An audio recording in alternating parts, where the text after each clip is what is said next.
Quem é contra o ensino religioso? Olha só, eu sou o professor Ed, esse é o canal CR na Escola, e o que eu queria falar para vocês é o seguinte: sim, existem grupos que são contra e a favor a presença deste componente curricular na escola, e eu vou te contar por quê. A gente tem mais ou menos 2 anos com esse canal no ar, a gente parou e voltou, parou e voltou, parou e voltou. Nesse meio do caminho a gente teve uma pandemia, e a gente ainda está no meio dela, espero que vocês estejam vacinados, ou pelo menos em caminho de se vacinar. Então o que acontece? Durante esse período da pandemia eu vi um crescimento muito grande da disciplina, do componente curricular, do ensino religioso aqui no YouTube. O que eu vi? Os sistemas educacionais, como tiveram que providenciar a sua digitalização, gravar as videoaulas, e isso fez com que o ensino religioso ganhasse uma visibilidade maior dentro dessa plataforma e também em toda a internet. Então a gente vai acompanhando os vídeos, vai assistindo os vídeos dos outros canais, como é que os componentes curriculares estão sendo trabalhados, inclusive deste componente curricular que é o que mais a gente fala aqui. O que eu tenho visto? Tenho visto que há uma diversidade maior de abordagem, há diferentes profissionais trabalhando na área, e isso tem pesquisas que vão mostrar como é que está a configuração disso no Brasil todo, mas não é bem disso que a gente queria falar. O que vocês vão acompanhar? Dentro do YouTube, se vocês colocarem ensino religioso, vocês vão ver que a maior parte dos sistemas de ensino, sejam estaduais ou sejam municipais, eles estão presentes aqui. Então estão sendo abordados de diferentes formas. Uns falam de valores, outros falam da questão do conhecimento religioso, que é o que a gente principalmente pauta, e eles trazem então diferentes abordagens. A gente tem um vídeo também que a gente falou de diferentes modalidades de ensino religioso, mas bem no começo do canal. E a gente ainda está muito válido o que a gente falou lá, sobre as 3 modalidades. Uma da ciência da religião, que é a que a gente traz aqui como proposta, uma confessional. O confessional é ligado a alguma fé, por exemplo, se você estuda ou trabalha numa escola católica, você trabalha numa escola confessional católica. Então, logicamente, o ensino religioso lá vai ser trabalhado da maneira e com os valores católicos. O interconfessional ou o interreligioso é o que busca trazer as formas diferentes como as outras religiões pensam, mas ainda assim tem um paradigma de religioso, no caso, de repente pode ser católico, evangélico, enfim. E o da ciência da religião. Então são esses 3. E claro, é uma disciplina, é um componente curricular que tem muita polêmica em torno dela. Discutir religião dentro do espaço escolar é válido ou não é válido? Bem, eu vou colocar aqui o nosso ponto de vista. Nosso ponto de vista é que sim, é possível e deve estar lá. Ela pode estar lá de diferente maneira. Podia estar lá espalhado pelas outras disciplinas, pelos outros componentes curriculares. Não consigo falar isso, não consigo abandonar a disciplina aí. Porém, vai ser abordado de diferentes formas. E o que a maior parte das pessoas não sabe é que sim, existe uma ciência específica que lida com a religião.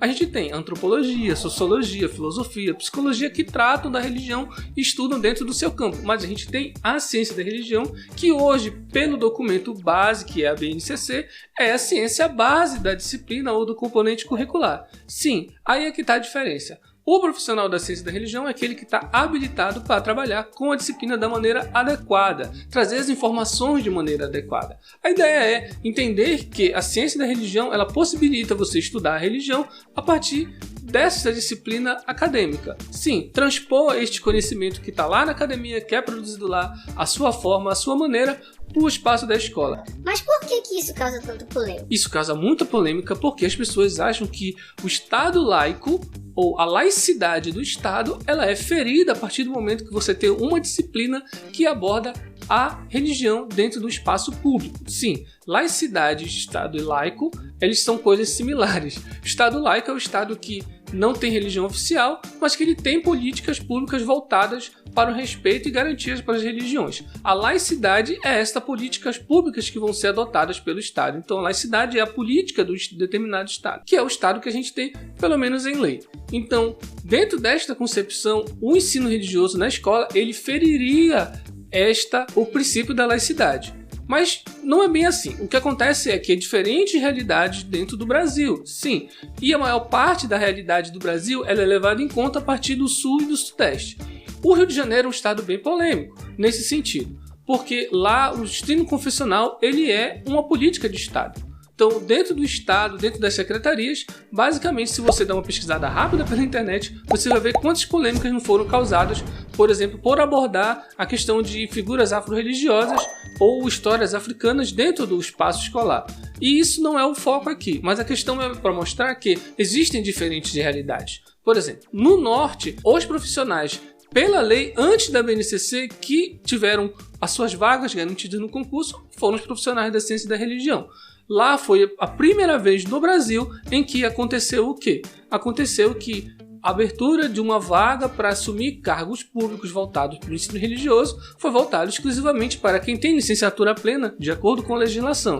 Então, isso é ser vanguarda e a forma como deveria ser a política relacionada à disciplina. O outro problema é que faz muito tempo que se tenta ter uma posição do MEC ou do próprio Estado em relação ao ensino religioso.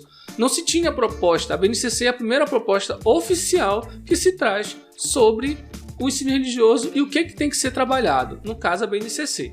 Claro que a BNCC precisa de aprimoramentos, é um documento que vai estar sempre modificando, o ensino religioso não vai ficar para trás. O ensino religioso ele tem diferentes modalidades, diferentes realidades e claro, a gente vai ter diferentes concepções de se é certo ou se é errado. A concepção, é claro, que a gente defende aqui é que o ensino religioso tem que estar lá. O próprio nome da disciplina causa um pouco dessa polêmica, tanto que na maior parte dos espaços que eu trabalhei, a disciplina é vista como aula de religião, e eu tinha que explicar o porquê que não era aula de religião, qual era a diferença, né? O que significava aquela disciplina, ou aquele componente curricular estar lá. E é basicamente isso que a gente tem que entender. O ensino religioso ele é possível sim ser trabalhado sem estar desrespeitando quem tem e quem não tem fé ou crença. Aí é que está o outro problema. Porque se você parte do pressuposto de que quem está num espaço, por exemplo, numa sala de aula, todos têm uma religião, aí a gente já tem um problema, porque se eu não tenho crença e vou estar lá num espaço, ou meu filho vai estar lá num espaço em que ele vai ter que estar ouvindo determinadas coisas relacionadas à religião, ou que quem não tem fé é errado, por exemplo, isso está ferindo o Estado laico, isso está ferindo, por exemplo, o direito garantido de não ter crença, ou o direito humano, ou o direito garantido pela Constituição. Bem estranho, né? Bem confuso. Mas esse também é um assunto bem interessante da gente abordar. E a gente não vai abordar agora, a gente vai abordar no outro vídeo. Espero que vocês tenham gostado. Eu acho que essa discussão ela é bem interessante. O ponto de vista tem que ser balanceado e entender esse lance da realidade. Cada realidade no Estado, no Brasil, em relação a este componente curricular, ele é um. Então, comparar só Sul e Sudeste como o parâmetro nacional, ele não está adequado. E a discussão ela não vai acabar aqui, não acabou antes da pandemia e provavelmente vai se prolongar. Espero que vocês tenham gostado e até a próxima.